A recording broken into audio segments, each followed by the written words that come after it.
A palavra do Senhor, meus amados, em Ezequiel capítulo 33, versículo 11, diz assim: Tão certo como eu vivo, diz o Senhor Deus, não tenho prazer na morte do perverso, mas em que o perverso, o ímpio, o pecador, se converta do seu caminho e viva. Em outra passagem, em Deuteronômio capítulo 29, diz assim: As coisas encobertas pertencem ao Senhor nosso Deus, porém as reveladas nos pertencem a nós e aos nossos filhos para sempre, para que se cumpra todas as palavras dessas leis. Meus amados, Shalom, Shalom. Hoje, daqui a pouco, vai ser o terceiro dia do mês Nissan. Aprendi isso com a pastora Radassa e a sua filha missionária, levita, adoradora, Elihana Eliá. E interessante que o calendário nosso, gregoriano, né? Eu tô já mais para judeu do que para romano. Hoje é dia 27 de março. E esta madrugada Deus me deu uma palavra profética, uma revelação muito forte, como Ele tem feito comigo ultimamente. Eu quero compartilhar com os irmãos e peço oração, e tem uma palavra de exortação para a igreja brasileira também, que chegou a nossa hora, é a nossa vez. O avivamento está aí, a grande colheita está aí. Então, meus queridos, prestem bem atenção. A primeira palavra que eu tenho foi 2 sonhos que eu tive, 2 visões essa madrugada, dia 27 de março de 2020. Uma delas eu quero falar diretamente para a pessoa, que é o senhor ex-presidente Luiz Inácio Lula da Silva.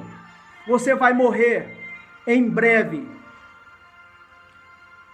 O sonho que eu tive, a visão que eu tive, eu não tenho dúvida daquele nosso primeiro encontro no dia 16 de 2006, quando eu profetizei sobre a sua vida, e você pecou contra o Senhor e não cumpriu as suas palavras, foi reeleito e não fez justiça, juízo e misericórdia com os pobres do Brasil, e se tornou corrupto e virou o pior ladrão que já existiu nesse planeta. Está aí as provas, está aí as condenações. Não sou eu que estou caluniando e falando mal. Pelo contrário, eu estou muito triste de te dar este recado. O Senhor vai morrer em breve.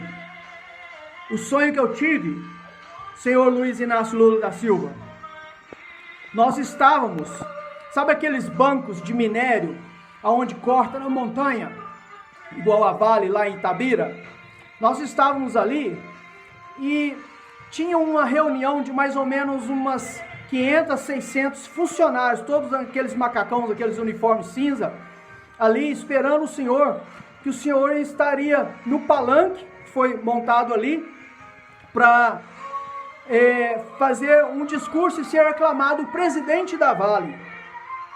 Isso aí é simbólico, eu vou interpretar daqui a pouco, porque Deus fala através de sonhos e visões, como falou com José do Egito, salvou gerações inteiras, Daniel no reinado de 3 reis, e também através de Jesus e de outros profetas. O livro de Jó, o livro mais antigo que já existiu, 3.500 anos, fala no capítulo 33 de Jó, no versículo 14 e 18, fala que Deus fala sim em sonhos e visões. E eu ouvi a voz de Deus, tive as visões essa madrugada, e eu quero passar para o Senhor e também interpretar os sonhos sobre o que vai acontecer. O maior escândalo de corrupção que está para ser revelado não é o da Petrobras, é maior. E daqui a pouco eu revelo o que Deus me mostrou. Preste atenção. Daqui a pouco eu falo sobre mim, para vocês que não me conhecem, mas os que me conhecem sabem que eu não brinco com Deus, não brinco com o nome de Deus, e levo as coisas de Deus muito a sério. A última revelação que Deus me deu, 7 dias antes do atentado do senhor Jair Messias Bolsonaro, avisando ele que ele sofreria um atentado e que Deus queria preservar a vida dele e colocar ele para colocar ordem no Brasil, e o Paulo Guedes para colocar, destravar a economia e progredir o Brasil. Eu dei Deus me deu essa revelação e eu passei para ele, para o filho dele, 7 dias antes de acontecer, no dia 30 de agosto. Isso está gravado, está no YouTube, as profecias estão aí. Então, graças a Deus, o Senhor tem falado com o servo dele aqui. Eu sou somente um canal, não me vanglorio de nada, apesar da igreja brasileira precisar reconhecer os seus profetas e também ter mais temor em falar em nome de Deus, baboseira. Tem muita baboseira por aí. Lembrando aqui, Salmo 115:5, fala assim: não toqueis nos meus ungidos, não maltrateis os meus profetas. Então, muito cuidado em falar do canal. O canal erra. Muitas vezes as profecias não se cumprem, mas aquilo que vem de Deus, cuidado em julgar o servo de Deus por causa de um erro dele ou uma profecia que ele falou e não aconteceu. Então, tenham cuidado. Olha, o que eu tenho para dizer é o seguinte: no sonho, com você, presidente Luiz Inácio Lula da Silva, nós estávamos bem próximos, ombro a ombro. Eu te acompanhava o tempo todo, como se fosse invisível, mas você conversava comigo. E ali tinha uma celebração, você estava sendo honrado diante daquela mineradora, naquela plataforma ali, e as pessoas estavam vibrando que você seria consagrado presidente da Vale, no sonho, tá? Mas Deus estava me avisando, e você estava muito agradecido, porque você estava sendo reconhecido e honrado, você estava assim com um chapéu, tipo aquele que você usava lá no sítio, da Atibaia. Você levantava ele assim, agradecendo, mas você não falou nenhuma palavra, nada, você não disse uma palavra sequer. De repente, a dona Marisa e o seu neto Arthur aparecem, você entra num carro mais antigo com eles e pega uma estrada. Isso tudo representa o seguinte: a sua honra você jogou no bueiro. O que você prometeu e voto que você fez a Deus, se você fosse presidente, você iria honrar a Deus e fazer justiça, juízo e misericórdia aos povos do Brasil, você não cumpriu. E foi a profecia naquele encontro que nós tivemos, que eu te ungi no dia 16 de junho de 2006, em cumprimento de uma profecia que foi falada na Lagoinha. Eu estava na Inglaterra, vim da Inglaterra para isso. Nós nos encontramos publicamente, você desceu do palanque e veio até mim, lembra? E você não cumpriu, você foi como Saul, você foi destituído por Deus, porque você pecou, e o seu tempo acabou, você vai morrer em breve. Agora eu quero dizer uma palavra que me entristece muito, essa palavra que eu li no início desse vídeo. Deus não tem prazer na sua morte, porque você está em pecado. Você está em pecado. Deus quer que você se arrependa antes que você passe a eternidade no inferno, e talvez Ele tenha misericórdia de ti, ainda te acrescenta mais alguns anos de vida, se você se arrepender de verdade. Não estou falando em remorso, não. Não estou falando em conversa fiada, não. Estou falando em arrependimento. Mudar de rumo. Confessar os seus pecados e restituir tudo aquilo que você roubou da nação brasileira, dos pobres do Brasil. Quantos hospitais não poderiam ser construídos? Quantas escolas? Quantos salários de professores poderiam ser aumentados? Quantas indústrias, quantos empregos, quantas coisas boas essa nação deixou de fazer porque você roubou? Está aí, você já é condenado. E eu te falo, arrependa-te, que há perdão para ti. Há perdão. Depois que você morrer, já não tem mais solução. Você vai morrer em breve. Arrependa-te, Luiz Inácio Lula da Silva. O Senhor quer te salvar, quer te livrar do inferno, da morte eterna. A dona Marisa e o seu neto Arthur Lula da Silva, ambos Lula da Silva, você tinha prazer de colocar o nome deles, o seu nome, no nome deles, mas o seu nome está na lama. Venha e se lave com o sangue do Cordeiro de Deus, que te purifica de todo o pecado. Se arrependa enquanto é tempo. O outro sonho é essa madrugada, né? Daqui a pouco é dia 3 do mês de Nissan, do ano de 5.780 judaico, dia 27 de março de 2020. O outro sonho que eu tive logo após este com você, Luiz Inácio Lula da Silva, também foi com a Vale. Eu não estou denunciando, eu não estou fazendo calúnia, eu não estou difamando. Eu admiro demais, tem muitos amigos que foram diretores na Vale. Mas o que Deus me mostrou foi o seguinte: nós estávamos ali, né, na mesma mineração ali, em Itabira, aqueles bancos cortados na montanha lá de minério. E de repente eu saí e Deus me levou para uma estrada, onde tinha vários sacos de lixo. Assim, aqui tinha alguns sacos de lixo, mas na frente tinha outros. Deus falou assim, abre um deles. E eu abri e eu fiquei surpreso. Eu falei, que isso, Senhor? Ele falou, esses contratos foram corruptos, que pegaram certa, vamos falar,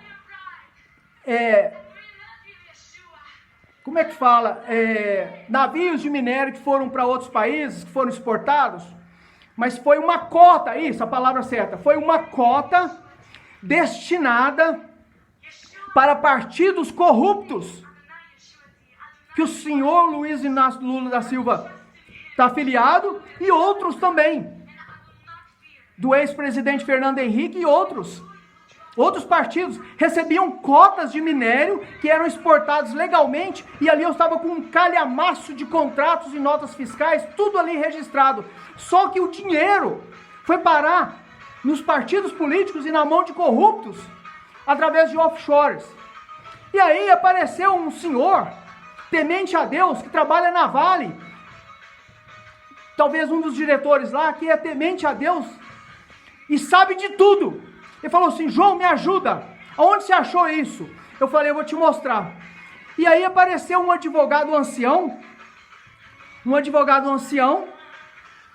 já de idade, cabelo bem branquinho, investigativo, e ele começou a abrir os sacos. Aí eu falei, é nesse aqui que está.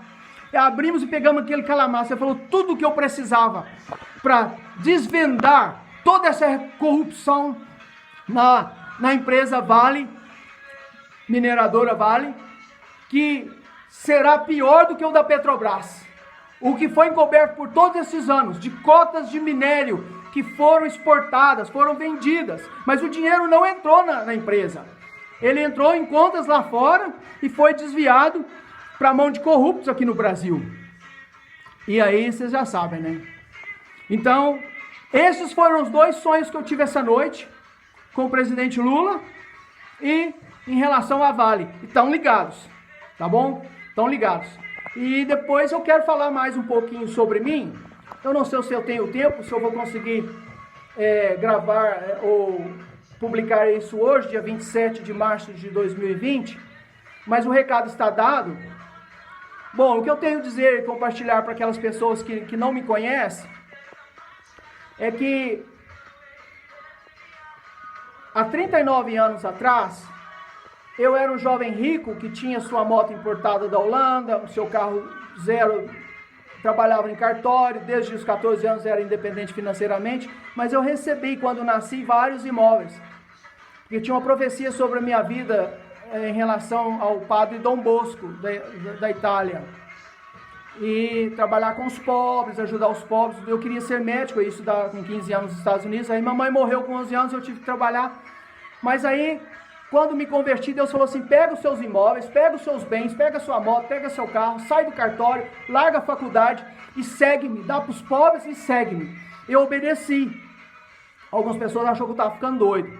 Não, mas aí, depois de 3 anos de evangelismo diário, Deus me chama para uma missão Jovens com Missão, e ali eu fico quase 10 anos e abrimos trabalhos na América do Sul, na África, no Canadá, na Suíça, na Holanda, na Inglaterra, e rodamos aí mais de 12 países, para a glória de Deus, ou em obediência a Deus. Então, voltando para o Brasil, da Suíça, eu encontrei dezenas e centenas de crianças nas ruas de Belo Horizonte. Falei, Deus, eu não sou da área, mas se o Senhor quiser me usar, me usa. E Deus me deu, lá na Suíça, um projeto. E quando eu cheguei no Brasil, eu executei como cofundador e fui presidente fundador do Ministério Programa Criança Feliz. Resgatamos cerca de 6.500 crianças ou mais, que está cadastrado, da rua, né? Resgatamos, salvamos com o Evangelho, reintegramos, trabalhamos as famílias e construímos até casas e quartos e damos emprego para a maioria que estava acima de 14 anos, meio emprego. Colocamos todos na escola. Então, assim, eu pude praticar aquilo que Deus me falou e eu me coloquei à disposição e Deus me deu autoridade. Então, assim, eu não sou qualquer Zé Ninguém, não. Eu paguei um preço. Esses últimos 39 anos eu tenho servido ao Senhor no Brasil e em outros países. E Deus tem me usado, né, para ser um canal para falar das coisas dele. Então eu quero exortar a igreja brasileira agora, que chegou a nossa hora, gente. Para de brincar com o evangelho. Para de dar show. Para de usar o púlpito para fazer piada, palhaçada. Prega a palavra de Deus. Entendeu? Prega arrependimento. Prega avivamento. Prega batismo no Espírito Santo. Prega sobre o sangue de Jesus. Anos que eu não ouço falar sobre o sangue de Jesus que nos purifica de todo pecado. Que é isso, gente? Vocês há 30, 40 anos atrás pediam, se eu tivesse um pouquinho de dinheiro, eu ia sustentar tantos missionários. O que vocês estão fazendo? Vamos voltar às origens da nossa época, 30, 40 anos atrás. Vamos dar a mão a essa geração, nós pais espirituais, que temos experiência pessoal, individual com o Senhor Jesus Cristo, que somos ungidos, chamados, vamos voltar ao primeiro amor, vamos dar a mão a essa geração de jovens inexperientes e andar com eles e poder levá-los a fazer e a realizar junto com eles a obra do Senhor, porque os tempos são maus, o coronavírus está aí, né? Jogada política, jogada comercial e tudo mais, não interessa, mas está aí. Então, queridos, eu quero deixar uma palavra à igreja, no sentido de encorajar a igreja a fazer aquilo que foi chamado para fazer, pregar o evangelho de Cristo, tá? Deus prospera, Deus abençoa, mas pelo amor de Deus, vamos parar de roubar, vamos parar de mentir, espírito de nicolaíta, que é dominar o povo, que é usar a palavra para controlar, espírito de Balaão, que é motivação e intenções erradas do coração. Olha, Deus não faz acepção de pessoas, se é pobre, se é rico, se é preto, se é branco, se é amarelo, se é vermelho. Deus não faz acepção de pessoas, não faz, mas tem uma coisa só que ele faz acepção, sabe de quê? A intenção do coração. E isso era o que Balaão pecou. Ele amava o dinheiro, amava o poder. E tem muitos pastores que amam o prazer, amam o poder, amam o dinheiro, e não estão nem aí, estão usando o evangelho. Cuidado! Você está salvando vidas. Deus está usando você para batizar pessoas no Espírito Santo, curar vidas, porque Deus é responsável com a palavra dele. Ele não é responsável contigo. Deus é responsável com a palavra dele, que é viva, poderosa e eficaz, mais que espada de dois gumes. E não volta para ele vazia. Se o diabo falar a palavra de Deus como falou lá na tentação de Jesus no deserto, ela não volta para Deus sem antes cumprir o seu propósito. Entendeu, queridos? Então, tem gente aí que está no pecado, está abusando, está lambuzando, está em adultério, está roubando a igreja, está manipulando as pessoas, e está achando que vai entrar no céu. Você vai ter uma grande surpresa, se você não se arrepender, meu querido, dessas más obras, dessas obras das trevas, e viver o evangelho verdadeiro, que você sabe que é certo, botar os joelhos no chão e a boca no pó, e se humilhar, se arrepender, e consertar o que você fez de errado, restituir o que você fez de errado. Olha, é com amor que eu me dirijo, porque eu tenho pago um preço. Fui caluniado, fui traído, já sofri demais, já perdi muito dinheiro, já doei muito também. Eu vivo de 10% do que eu ganho, 90% é para a obra de Deus. E Deus vai me prosperar mais e mais. E eu quero a mesma coisa para todos. Saúde e prosperidade, assim como é próspera a sua alma no conhecimento de Deus, sejam prósperos os seus caminhos. Shalom, shalom a todos, queridos. Amém. Um beijo no coração. Um beijo para Yeshua. Aprendi isso com Elihan Eliá. Achei lindo. Aleluia. Shalom, shalom.